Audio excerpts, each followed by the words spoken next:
Bismillahirrahmanirrahim. Assalamualaikum warahmatullahi wabarakatuh.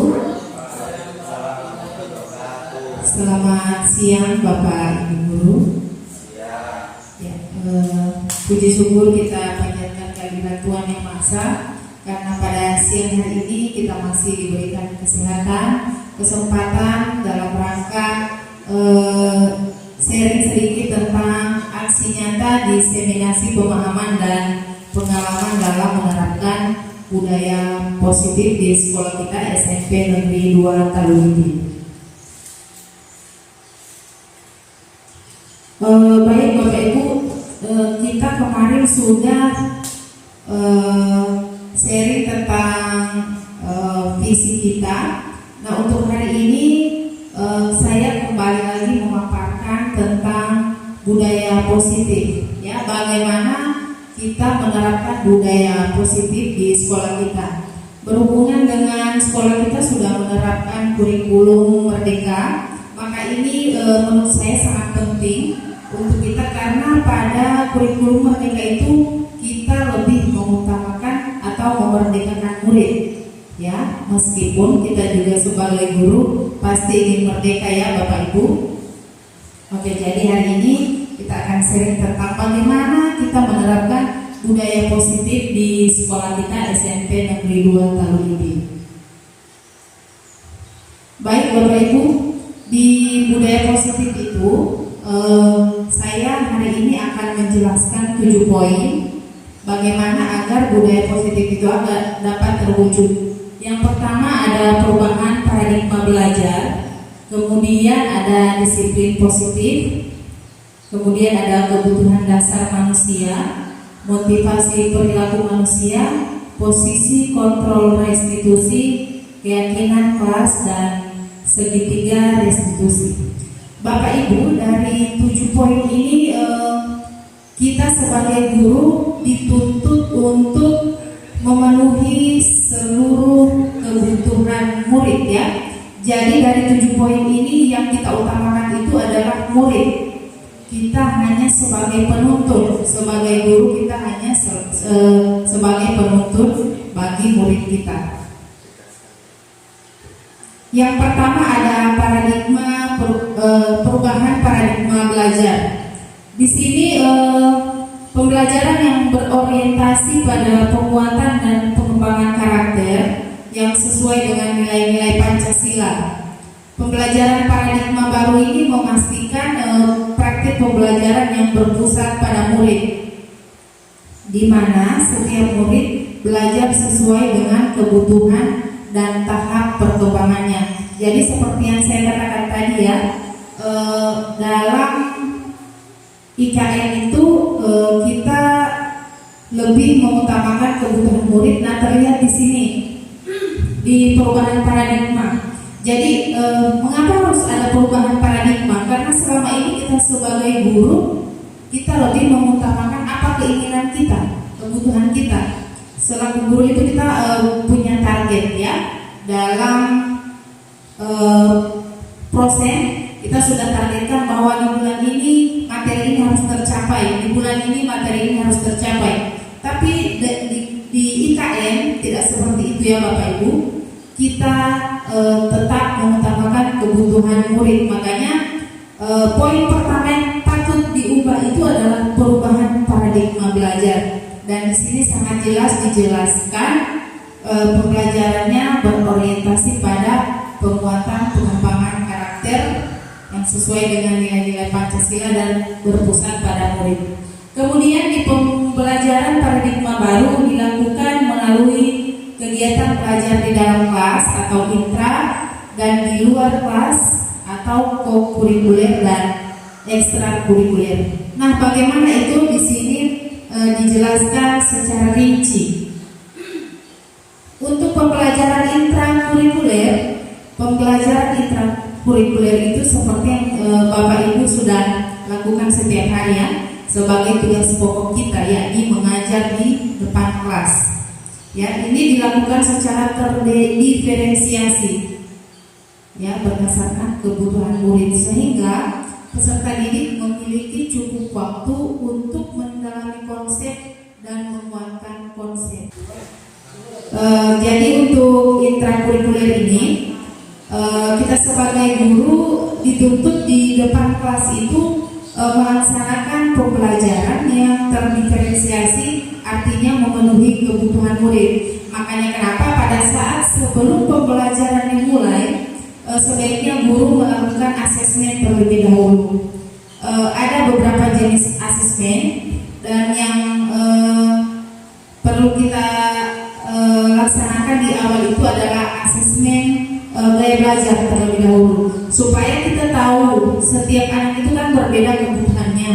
Kita akan tahu dari asesmen gaya belajar, kita akan tahu si A gaya belajarnya seperti apa, si B gaya belajarnya seperti apa. Dari situ kita akan buat pemetaan belajar atau gaya belajarnya, misalnya mendengarkan kita kelompokkan, yang visual kita kelompokkan, dan yang melihat kita kelompokkan, sehingga sebagai guru kita sudah bisa menyusun strategi di pembelajaran nanti.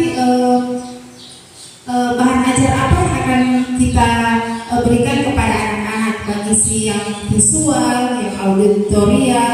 Jadi kita sudah bisa petakan sehingga akan akan tercukupi kebutuhan dari si murid tadi. Kemudian yang berikut, co-kurikuler. Pembelajaran ini berprinsip pada interdisipliner yang berorientasi pada pengembangan karakter dan kompetensi umum. Ini ada kesamaannya dengan intrakurikuler, tapi di sini lebih berorientasi pada pengembangan karakter. Kemudian yang ketiga ada ekstrakurikuler. Pembelajaran ekstrakurikuler dilaksanakan sesuai dengan minat murid dan sumber daya satuan pendidikan. Kita ketahui bersama bahwa siswa di sekolah kita ini kalau berbicara tentang ekstra, mereka akan lebih antusias. Berarti ini kita lebih berarti peserta didik di sekolah kita, mereka memiliki kebutuhan itu lebih berpusat pada minat mereka. Nah, kita selaku yang memberikan ilmu kepada anak-anak atau yang menuntun mereka, berarti kita harus asesmen dulu tentang minat mereka. Jadi kita buat lagi pemetaan untuk minat si A seperti apa, kemudian kita kelompokkan sama halnya seperti yang kita lakukan pada intrakurikuler. Berikut yang kedua, setelah perubahan paradigma, yang kedua adalah disiplin positif. Nah, kata disiplin selalu dihubungkan dengan tata tertib, teratur, dan kepatuhan pada peraturan. Kata disiplin juga sering dihubungkan dengan hukuman. Makanya kenapa di sini dikatakan disiplin positif. Pada disiplin positif kita tidak ada mengintimidasi anak atau peserta didik maupun memberikan hukuman. Disiplin yang kita lakukan semata-mata mengembangkan karakter siswa itu ke arah yang lebih baik. Jadi tidak perlu mengintimidasi mereka ataupun menghukum. Disiplin positif dalam diri seseorang itu digunakan untuk mengontrol dan menguasai diri mereka untuk memilih tindakan yang mengacu pada nilai-nilai positif. Jadi tidak harus kita sebagai guru hanya sekedar menuntut. Mereka sendiri yang akan mengontrol emosi mereka. Jadi mereka sendiri yang mengontrol dan menguasai diri mereka melalui tindakan-tindakan yang kita arahkan kepada nilai-nilai positif. Ini tujuan dari disiplin positif ini dalam diri murid adalah agar mereka bisa berperilaku sesuai dengan nilai-nilai kebajikan universal dan memiliki motivasi intrinsik, bukan ekstrinsik. Jadi motivasi intrinsik itu yang akan mereka kembangkan dalam diri mereka, berasal dari diri mereka. Tidak harus kita tegur, kita hanya sekedar mengarahkan. Karena kenapa Bapak Ibu? Karakter diri anak itu sudah ada pada mereka sejak mereka lahir. Kita hanya mengarahkan atau menuntut mereka mengembangkan karakter yang positif dan mengurangi karakter-karakter yang kurang baik dalam diri mereka. Nah, nilai-nilai kebajikan universal ini ada di sini yang mungkin selama ini sudah ada dalam diri siswa, kita lihat ya. Cuma karena mereka melakukan kesalahan-kesalahan yang mungkin akan membuat emosi kita itu sehingga kita akan mengintimidasi anak. Nah, di sini ada nilai-nilai kebajikan universal. Yang pertama yang sudah kita sering agung-agungkan pada kurikulum Merdeka, yakni profil pelajar Pancasila.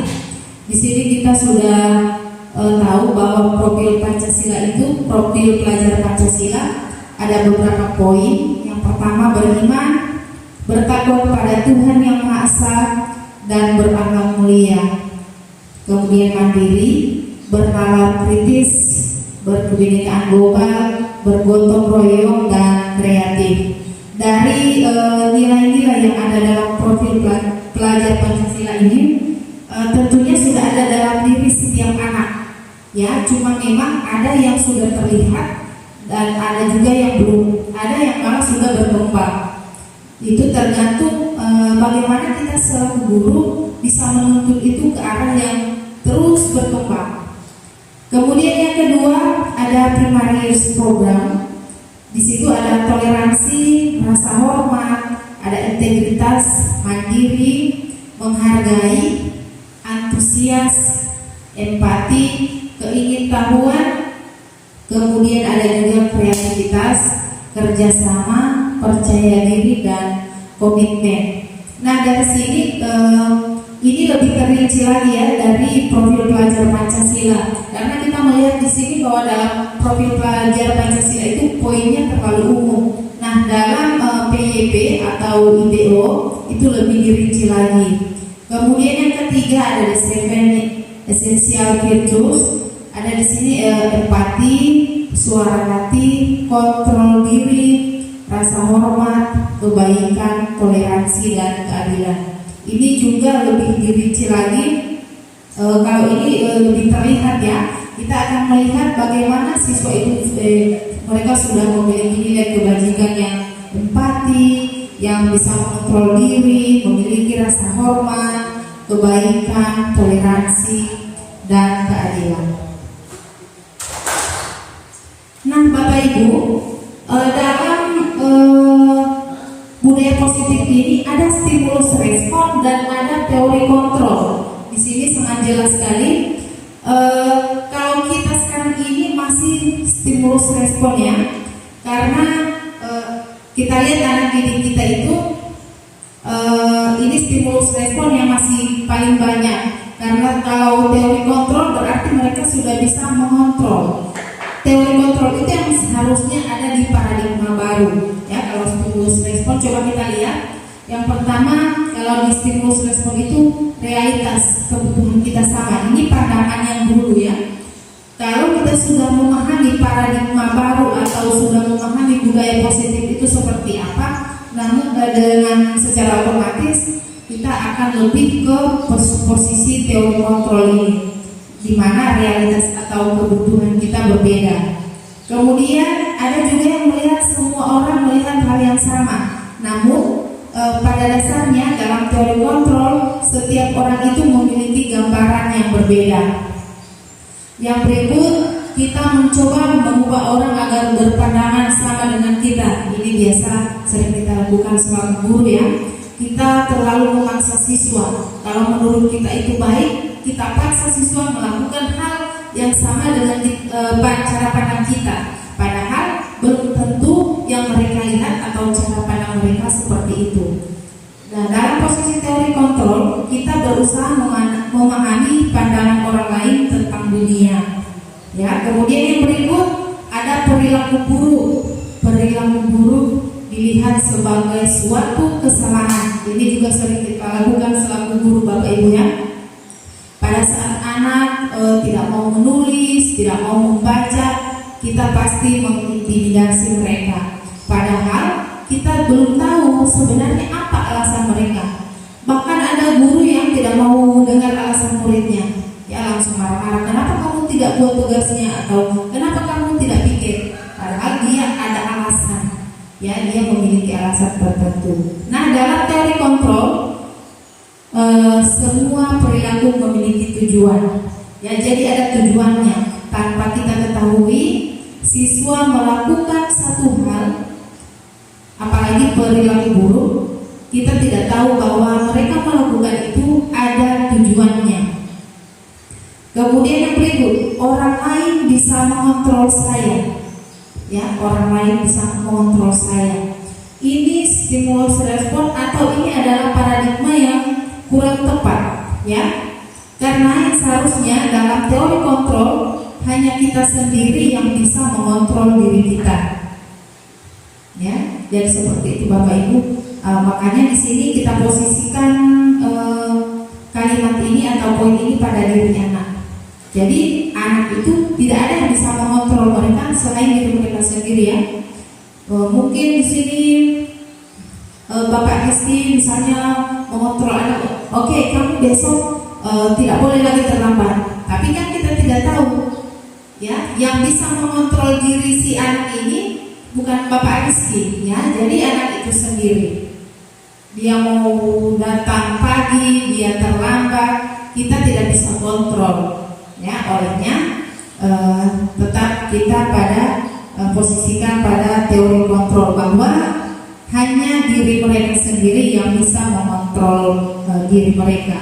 Kemudian saya bisa mengontrol orang lain. Nah, ini ada hubungannya dengan poin yang keempat. Yang kelima ya, saya bisa mengontrol orang lain. Namun seharusnya Anda tidak bisa mengontrol orang lain. Seperti yang sudah saya jelaskan tadi ya di poin yang kelima. Yang berikut, pemaksaan ada pada saat bujukan gagal. Ya, ini biasa kita pada saat mendidik siswa atau memberikan pengajaran atau nasihat, pertama kan kita bujuk dulu. Misalnya yang rambutnya sudah gondrong, ya kita bujuk, coba bagaimana supaya kamu kelihatan ganteng. Ya, mungkin si anak awalnya dia mau saja, cuma pada saat pulang ke rumah masuk lagi di lingkungan persahabatannya, mungkin dia akan tergoda lagi untuk tidak menggunting rambutnya. Nah, daripada si guru tadi sudah memberikan bujukan namun itu gagal, sudah dilakukan secara bertahap tetap gagal, akan ada pemaksaan. Mungkin akan ambil gunting sendiri dan guru menggunting rambut siswa. Namun Bapak Ibu, bahwa ternyata dalam teori kontrol, kolaborasi dan konsensus menciptakan pilihan-pilihan baru. Ya, ada tawaran yang seharusnya diberikan oleh guru kepada siswa agar bagaimana caranya rambutnya akan lebih terlihat rapi. Kita memberikan penawaran-penawaran Bapak Ibu. Kemudian yang terakhir ada model berpikir menang kalah. Ya, ada model berpikir menang kalah. Di model berpikir seperti ini, mungkin si anak atau peserta didik akan memiliki rasa kurang termotivasi karena dia akan ragu-ragu akan melangkah ya. Ini kalau saya melakukan hal ini pasti saya, atau ini kalau saya ikut lomba kemungkinan saya menang ya, atau malah saya kalah. Nah, dari keraguan-raguan ini mereka akan menimbulkan rasa kurang percaya diri. Makanya dalam teori kontrol ada pemikiran bahwa model berpikir itu menang-menang. Apapun hasilnya kita lakukan dulu. Ya, ini yang harus kita tekankan kepada anak-anak.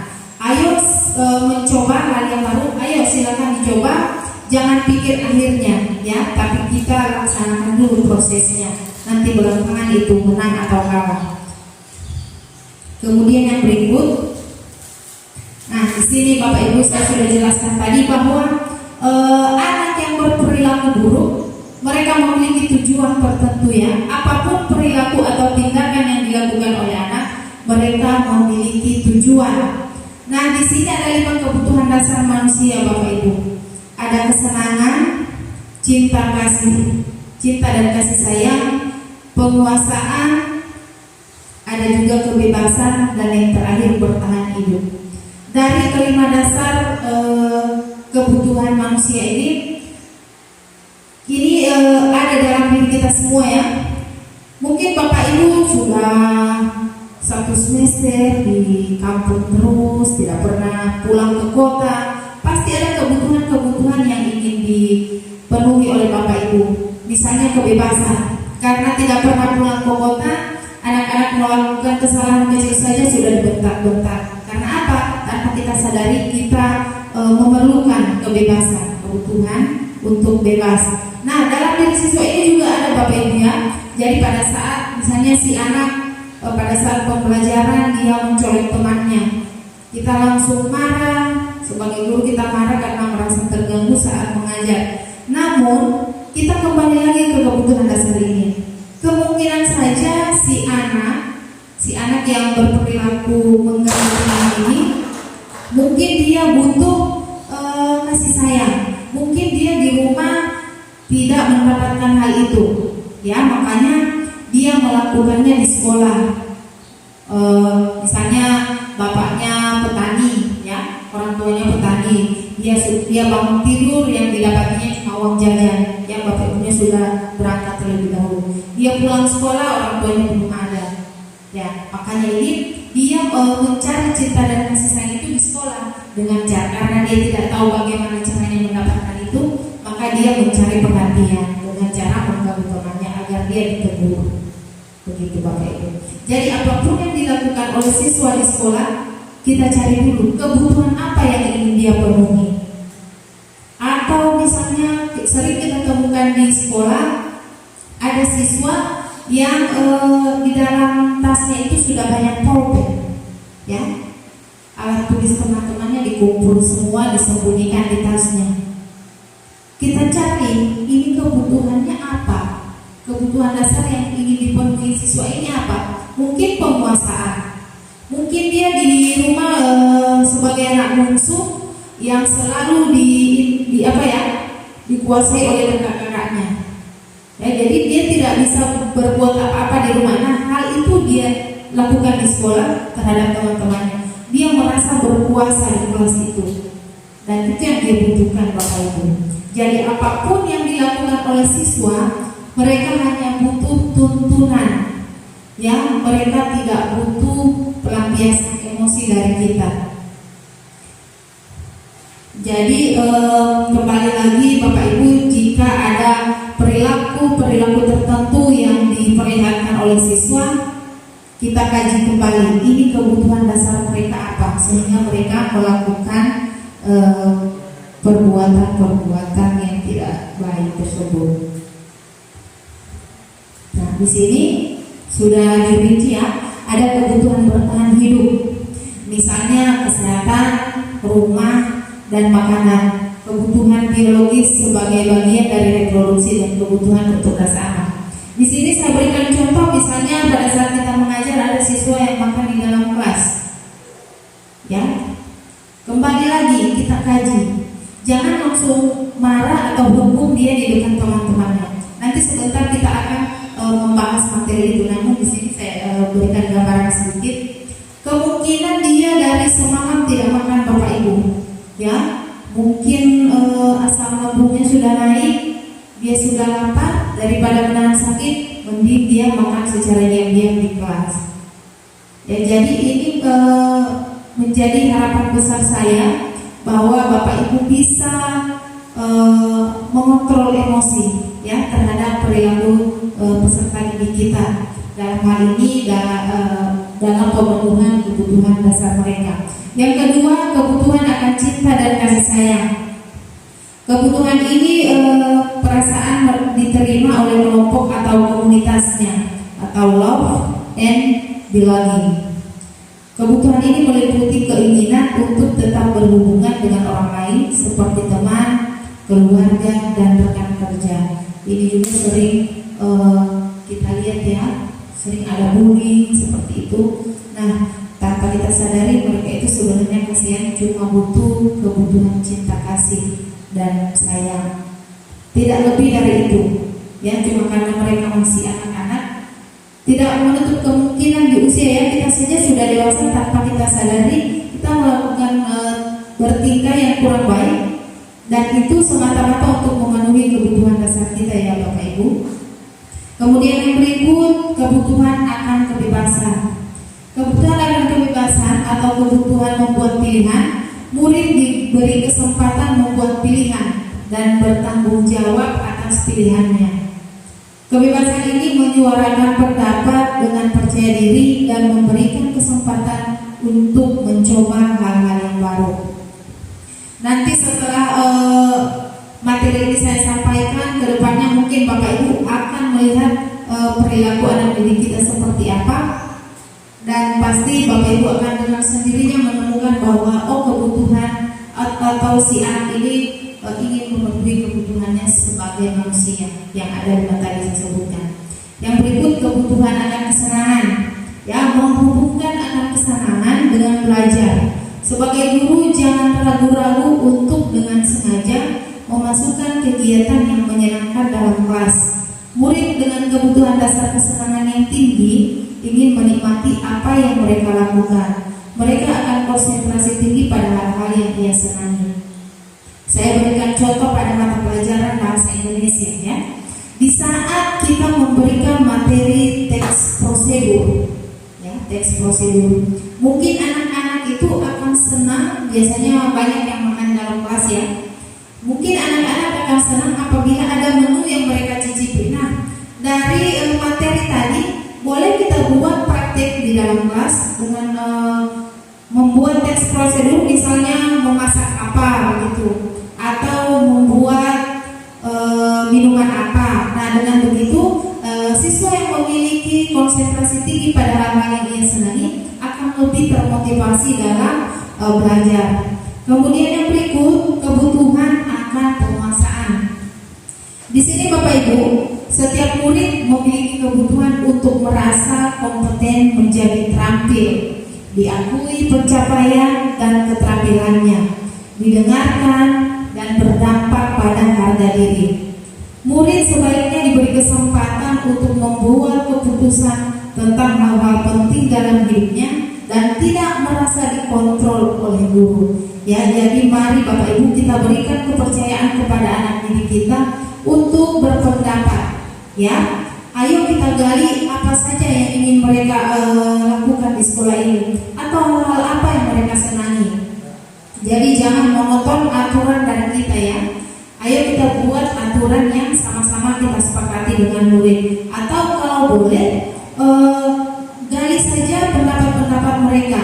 Kita hanya selaku guru kita sekedar menguatkan saja. Yang berikut, motivasi memotivasi perilaku manusia menurut Diane Gosset.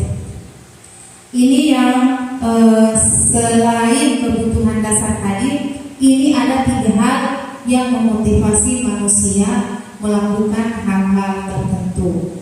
Yang pertama, untuk menghindari ketidaknyamanan atau hukuman. Nah, ini saya kasih contoh seperti tadi, misalnya terlambat. Bisa jadi dia datang besok pagi tepat waktu bukan karena dari dalam dirinya ya, tapi karena menghindari hukuman. Jadi Bapak Ibu guru jangan bangga dulu, oh kalau saya yang negur dia pasti besoknya dia langsung datang tepat waktu. Tidak seperti itu ya Bapak Ibu. Mungkin saja karena dia tidak ingin memperoleh hukuman dari Bapak Ibu itu sendiri. Ya. Kemudian yang berikut, untuk mendapatkan imbalan atau penghargaan dari orang lain. Ini juga mungkin yang sering kita berikan penghargaan pada saat akhir semester atau memperoleh peringkat ya, karena dia mengingat akan mendapatkan penghargaan atau imbalan dari Bapak Ibu guru di akhir semester, akan dia berusaha untuk belajar.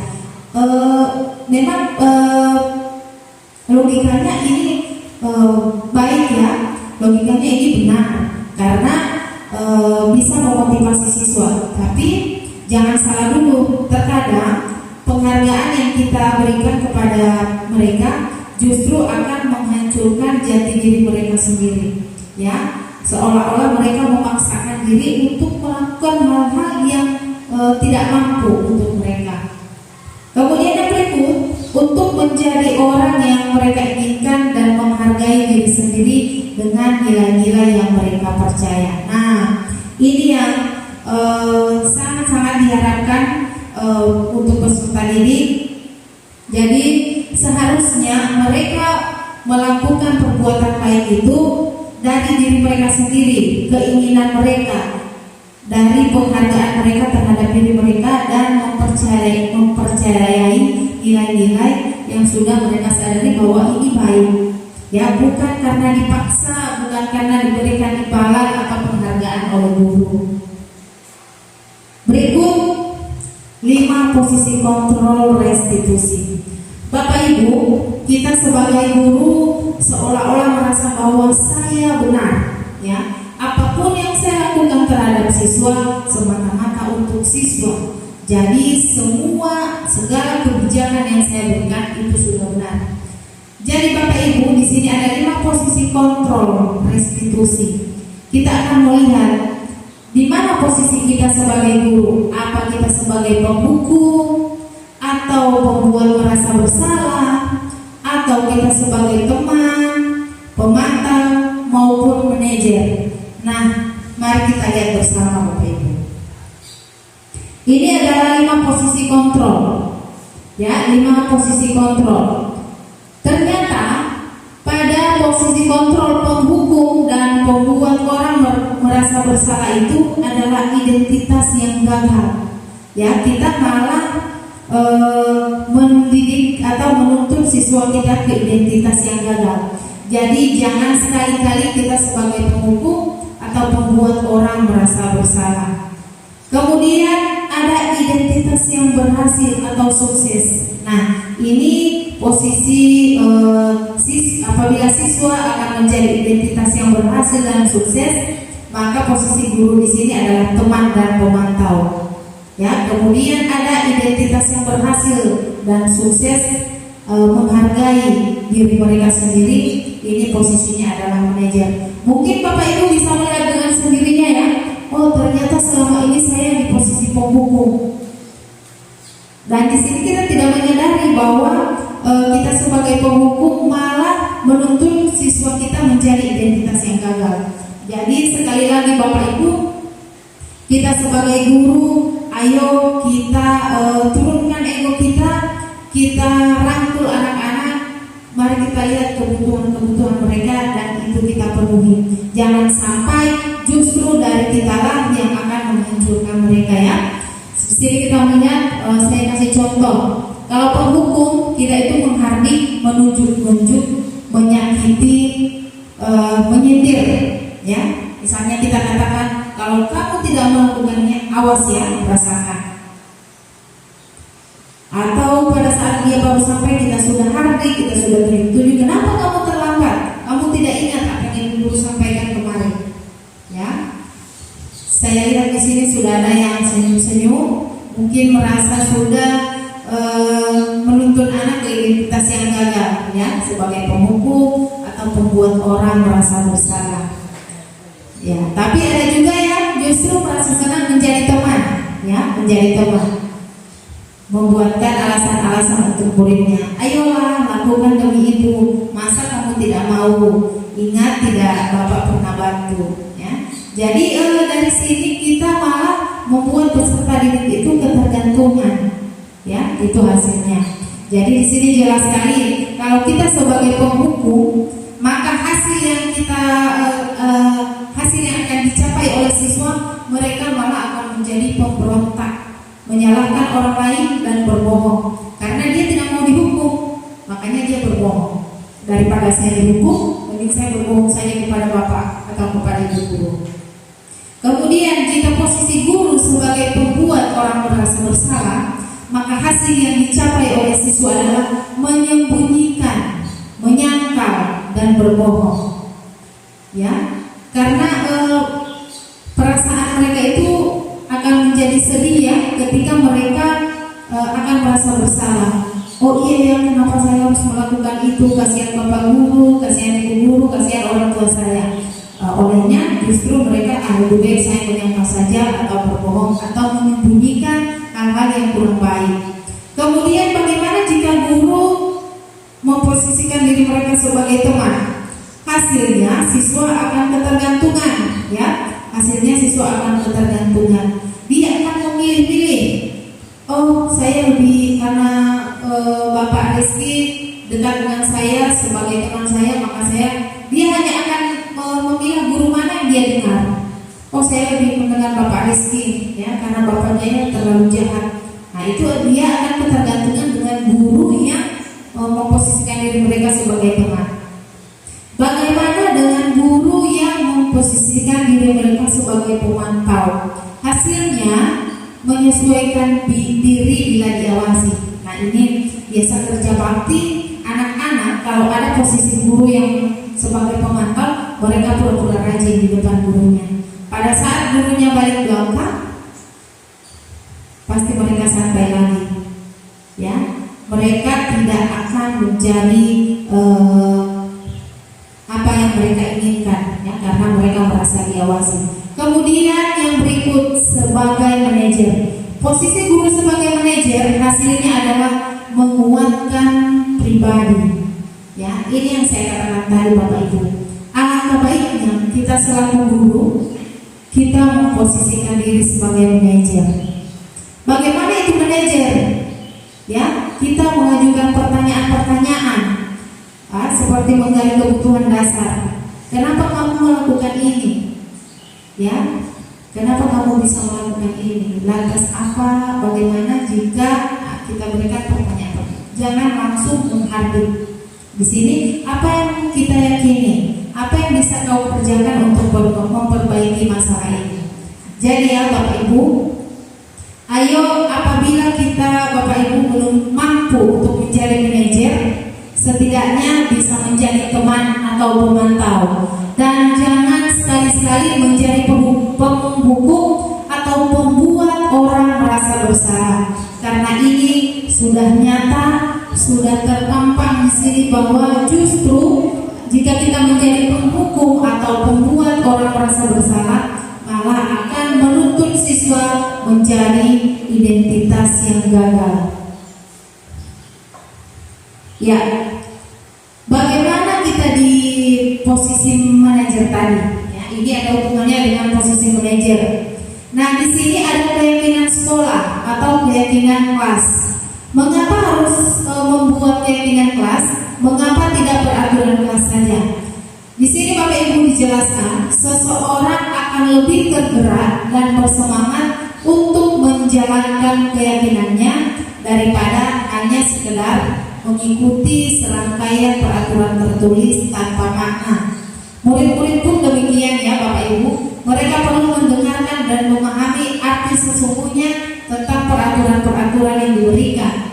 Apa nilai nilai-nilai kebajikan di balik peraturan tersebut, apa tujuan utamanya, dan menjadi tidak tertarik atau takut sehingga hanya sekedar mengikuti serangkaian peraturan-peraturan yang mengatur mereka tanpa memahami tujuan mulianya. Jadi Bapak Ibu, di keyakinan kelas ini kita jangan hanya langsung ambil di Google, copy paste, kita tempel di kelas. Ini keyakinan kelas kita. Itu tidak akan manjur Bapak Ibu, ya. Karena itu tidak diyakini oleh anak didik kita. Namun peraturannya atau keyakinannya berasal dari mereka, maka itu akan dengan sendirinya ada dalam diri mereka. Misalnya dari 7 keyakinan kelas yang kita tempel di kelas berdasarkan dari siswa kita, keyakinan dari siswa kita, maka mungkin satu di antaranya akan menjadi keyakinan peserta didik yang ada dalam kelas itu, karena itu yang dia sebutkan, ya. Oke, mari kita lihat berikutnya di sini. Bagaimana prosedur pembentukan keyakinan kelas atau sekolah? Jadi tidak seperti tadi ambil di Google atau misalnya mas-mas jalan lewat, Bu ada ini tata tertib kelas atau ini kita beli langsung ditempel. Pokoknya kalian harus patuhi ini. Tidak seperti itu ya Bapak Ibu. Prosedurnya seperti ini. Bagaimana membentuk keyakinan kelas atau sekolah? Jadi yang pertama kita lakukan adalah curhat pendapat tentang peraturan yang perlu disepakati di sekolah. Jadi kita masuk dalam kelas, sebelum memulai pembelajaran kita buat dulu keyakinan kelasnya. Kita gali dari peserta didik. Oke anak-anak, hari ini kita belajar bahasa Indonesia, namun sebelumnya kita buat dulu keyakinan kelas. Bagaimana agar pembelajaran ini berjalan dengan baik atau hasilnya maksimal? Apa yang harus kita lakukan selama proses pembelajaran? Nah, dari situ mereka akan mengungkapkan keyakinan mereka. Misalnya, tidak boleh makan di dalam kelas Bu. Oke, kita tulis. Ya, belajarnya harus serius. Oke, kita tulis. Tidak boleh izin sampai 3 kali keluar kelas. Oke, kita tulis.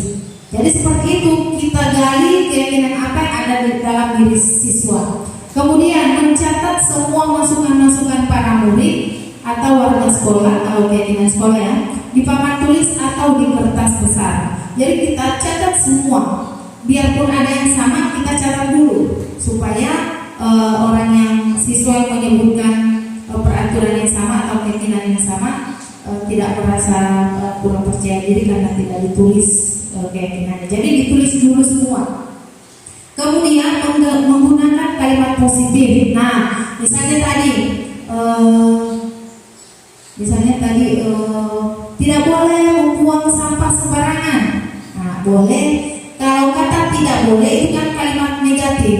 Nah, kalimat-kalimat negatif yang dimulai dengan kata tidak atau jangan kita ubah ke positif. Misalnya tadi ya tidak boleh membuang sampah sembarangan, kita ubah menjadi membuang sampah pada tempatnya.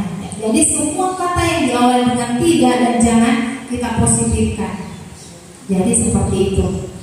Kemudian yang keempat, mengajak warga sekolah atau murid-murid untuk menemukan nilai-nilai kebajikan atau keyakinan yang dituju dari peraturan tersebut. Jadi dari nilai kebajikan yang tadi, kebajikan universal, kita kaji di situ. Seperti tadi contoh, membuang sampah pada tempatnya. Jadi nilai kebajikan apa itu yang ingin dicapai? Misalnya kebersihan atau tanggung jawab, ya itu kita kaji per poin. Yang berikut, sebaiknya keyakinan sekolah atau kelas tidak terlalu banyak, bisa berkisar antara 3 atau 7 prinsip saja. Jadi tidak boleh terlalu banyak, ya. Malah itu akan membuat siswa jadi kacau. Jadi sebenarnya saya mau ikut yang mana? Ya kalau 3, jangan terlalu banyak tapi tidak ada yang berhasil, ya. Cukup sedikit saja, tapi ada 1-2 poin yang bisa menjadi keyakinan peserta didik kita. Yang berikut, setelah keyakinan sekolah atau kelas selesai dibuat, maka semua warga kelas dipersilakan meninjau ulang dan menyetujuinya dengan menandatangani keyakinan sekolah atau kelas tersebut, termasuk guru dan semua warga murid. Jadi setelah semua tersusun, terkaji nilai-nilai kebajikannya, kita buat, ya kita buat dalam satu kertas atau apapun itu, kemudian ditandatangani.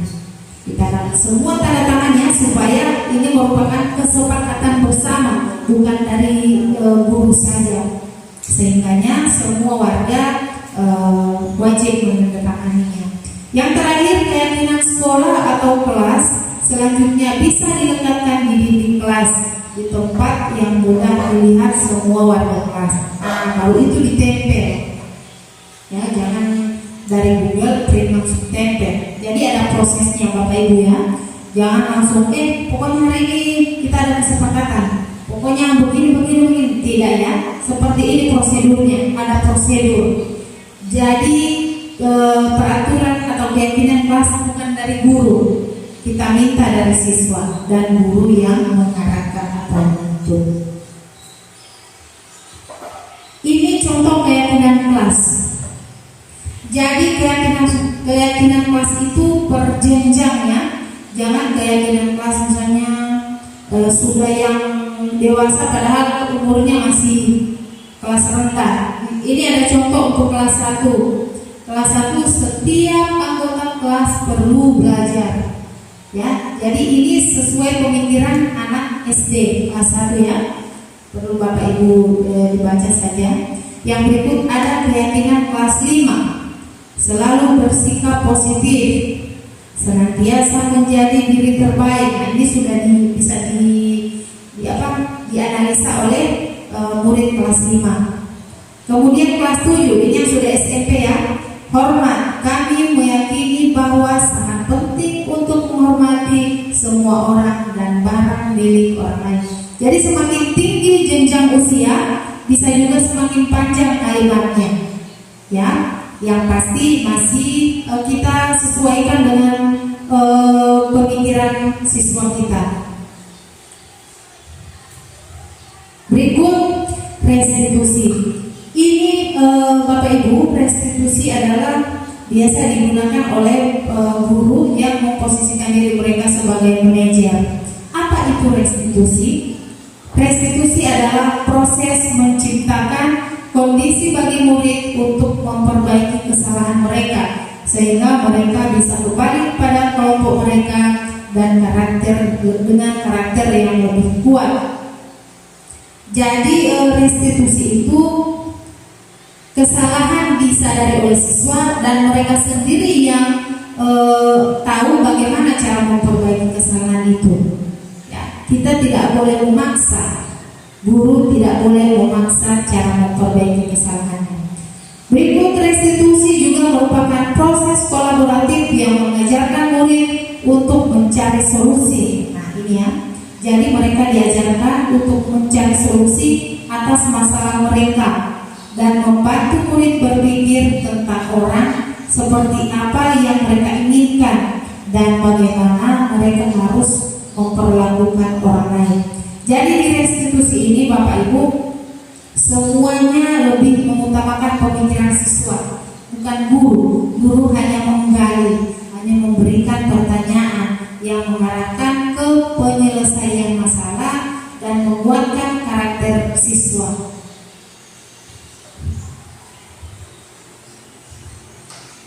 Di sini dijelaskan juga bahwa segitiga restitusi adalah suatu proses dialog yang dijalankan oleh guru atau orang tua agar dapat menghasilkan murid yang mandiri dan bertanggung jawab. Jadi ada dialog, bukan menyelesaikan masalah langsung di tempat itu dengan cara menghardik siswa tanpa melihat lingkungan. Apa ini mempermalukan diri siswa atau mungkin malah mengurangi rasa percaya diri mereka. Tidak seperti itu ya Bapak Ibu. Jadi ada proses dialog yang dijalankan oleh guru atau orang tua dengan murid atau anak. Saat guru pada posisi manajer, aspek yang dikembangkan pada murid adalah motivasi intrinsik. Ya, jadi menggali yang ada dalam diri murid, ya, dalam diri siswa, dalam diri peserta didik, bukan malah motivasi ekstrinsik. Ya, jadi fokusnya di intrinsik. Sehingga penanaman nilai-nilai kebaikan dapat tumbuh dan berkembang menjadi suatu kebiasaan positif yang akhirnya membentuk karakter murid. Jadi dari hal-hal kecil Bapak Ibu yang kita arahkan ke anak-anak, kalau itu secara konsisten terus-menerus kita lakukan, maka lama-kelamaan itu akan membentuk karakter murid. Proses dialog ini terdiri dari 3 langkah yang digambarkan pada segitiga restitusi. Ini langkahnya Bapak Ibu ya. Pertama yang kita lakukan adalah menstabilkan identitas. Kita ajak anak yang berperilaku kurang baik ke ruangan kita, jangan menyelesaikannya di depan teman-temannya ya Bapak Ibu. Kita biarkan dulu. Nanti setelah misalnya kejadiannya di dalam kelas, nanti setelah selesai pembelajaran, kita undang peserta didik yang bermasalah tersebut ke ruangan kita. Usahakan dialognya berdua saja, ya, agar si anak leluasa menyampaikan apa yang dia rasakan, dia tidak tertekan. Karena kebiasaan Bapak Ibu guru kalau menyelesaikan masalah siswa biasanya di dewan guru. Nah, itu ada banyak guru-guru di sana malah menambah masalah. Oh iya Pak, dia ini begini. Ya kemarin juga dia di pelajaran saya tidak masuk, malah akan menambah masalah. Jadi usahakan kita menyelesaikan, menstabilkan identitas mereka itu di ruangan kita. Dengan pertanyaan pemantik yang kita sampaikan untuk anak didik kita, katakan bahwa setiap orang pasti pernah melakukan kesalahan. Kalau boleh kita contohkan diri kita sendiri. Misalnya, kenapa tadi kita tanyakan, ada masalah apa tadi? Oh begini Bu, saya dituduh ambil pensil. Nah, terus kita gali, kita meskipun dia belum mengakui itu, kita stabilkan dulu bahwa setiap orang pasti pernah melakukan kesalahan. Saya juga pada saat sekolah melakukan hal yang sama. Jadi dia merasa dikuatkan, tidak berkecil hati dengan apa yang dia lakukan. Dia dikuatkan dulu, distabilkan dulu identitasnya. Kamu bukan satu-satunya yang pernah melakukan ini. Nah, di sini dia akan merasa terbantu. Oh, berarti apa yang saya lakukan tadi bukan cuma saya. Ya, jadi dia tidak merasa kecil, dia tidak merasa terintimidasi. Yang berikut, validasi tindakan yang salah. Dengan kalimat-kalimat yang kita sampaikan atau kita utarakan kepada peserta didik, kamu tentu punya masalah mengapa melakukan itu. Ya, adakah cara yang lebih efektif untuk mendapatkan apa yang kamu butuhkan? Kita dukung dulu apa yang dia lakukan, ya. Misalnya kasusnya tadi, misalnya dituduh ambil pensil, kamu tentunya punya alasan mengapa melakukan itu. Misalnya dari situ dia akan termotivasi untuk menyampaikan apa yang dia rasakan. Misalnya, iya Bu, sebenarnya saya tadi disuruh mencatat misalnya sampai 4 halaman. Saya kehabisan isi pita pulpen. Jadi sebenarnya saya mau pinjam pensilnya Bu, cuma karena mungkin temannya pelit atau bagaimana, jadi saya ambil saja dia. Dari situ, dari memvalidasi tindakan yang salah, lama-kelamaan dengan cara kita memberikan pertanyaan atau memberikan nasihat, lama-kelamaan dia akan menyampaikan sendiri apa yang dia lakukan. Kemudian yang terakhir adalah menanyakan keyakinan. Ya, menanyakan keyakinan kelas apa yang telah kita sepakati. Kita kembali ke keyakinan kelas yang sudah kita buat bersama-sama dengan mereka. Nah, dari situ dia akan menghubungkan tindakan yang dia lakukan tadi itu berhubungan dengan yang mana, misalnya menghargai orang lain. Oh, berarti keyakinan kelas yang telah kamu langgar adalah menghargai orang lain.